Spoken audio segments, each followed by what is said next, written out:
Here we go. Oh my goodness. So I'm back. I'm alive. Trump is now president. He's been inaugurated. And I'm going to be honest with you. It's been a bit stressful, especially out here in LA with the wildfires and everything that's happened. And it's been a bit depressing. Okay. To be honest with you, I needed like a mental reset because one of the core beliefs that I had about this country was completely shattered during the whole wildfire situation, completely gone. And that was, I always believed that in time of, disarray, in time of extreme turmoil in this country, that we would bond together and we would all be, American, something like, 9/11, where everyone's like, despite our differences, let's, get the bad guys, okay? Regardless of whatever you feel about what we did in, 9/11 and going to Afghanistan. But that was always a belief.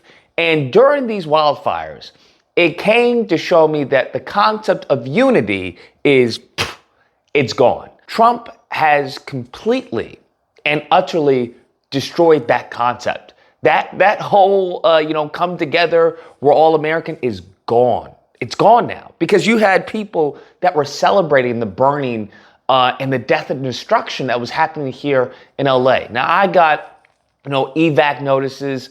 Luckily, it was reduced, but it was very, very stressful and very troubling of looking outside and seeing fires and, not knowing whether or not your house is going to be available. There was businesses lost, people lost their lives, homes gone, a lot of destruction. And just seeing people celebrating this instead of saying, how can I help? Let's, how do we stop this? Yada, yada, yada. And then it came to the whole DEI. Bruh, they started blaming the wildfires on DEI.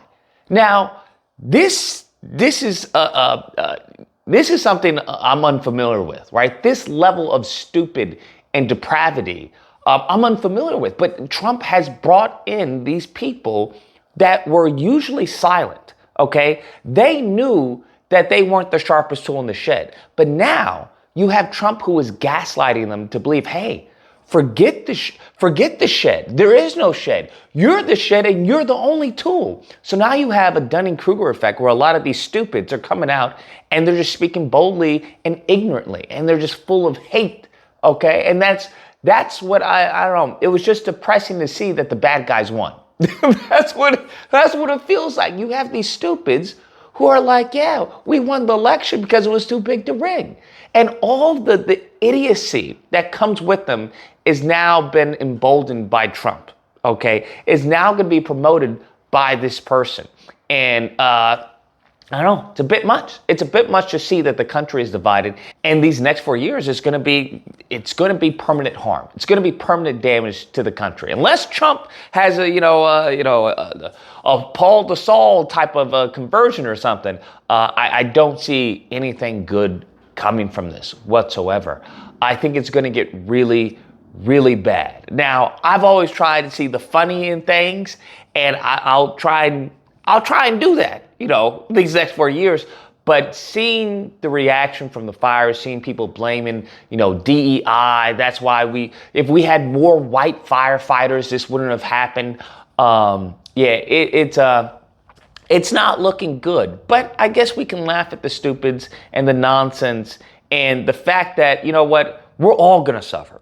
That's the crazy part because they believe that, hey, they're untouchable. Like Trump is going to bring in the golden era and he's going to make America great again. And I'd like to believe that. Don't get me wrong. I'd like to believe that. But I very much believe that those people that voted for him, they're going to regret their vote.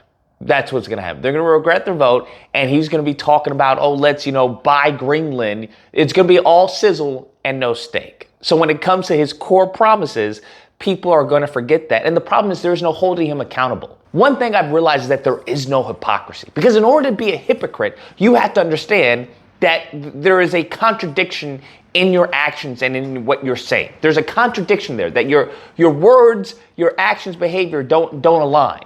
But if they don't care, right? If they're saying, yeah, that is the standard, that is the new normal, then they're owning the hypocrisy.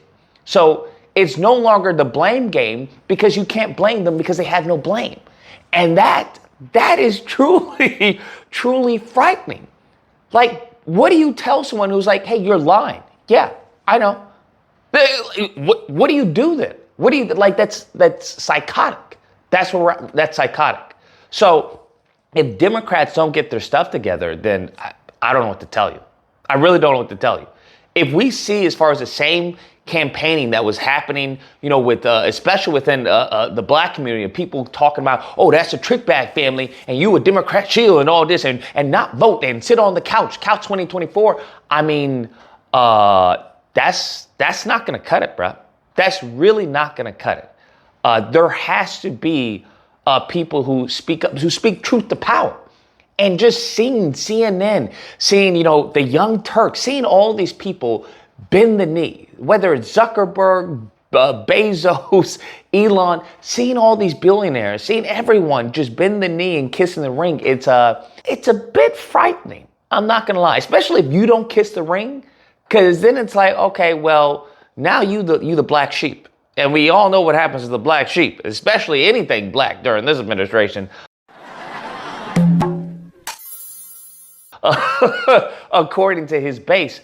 So, yeah, man. I just needed a reset. That's all. It's been a lot hearing, people talk, say such ignorant and hateful things. It's just, we gotta reset and prepare ourselves. That's what I've been doing, preparing myself mentally for these next 4 years. Anyways, guys, that's the video. Let me know what you guys think. Whether or not, Lucas, it's not going to be that bad, okay? Stop being a big baby. Stop being so fragile, Lucas. It's going to be great. We're going to be the greatest country ever. It's going to be amazing. Or if you can't believe, I like to think that. Don't get me wrong, I really would. But I think a lot of people are in for shock. That's what I think. I think a lot of people are in for, I messed up. Maybe I shouldn't have been talking about whether Kamala Harris was Indian or black.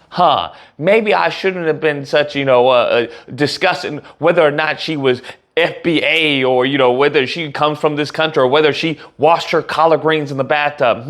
Maybe that wasn't that big of an importance.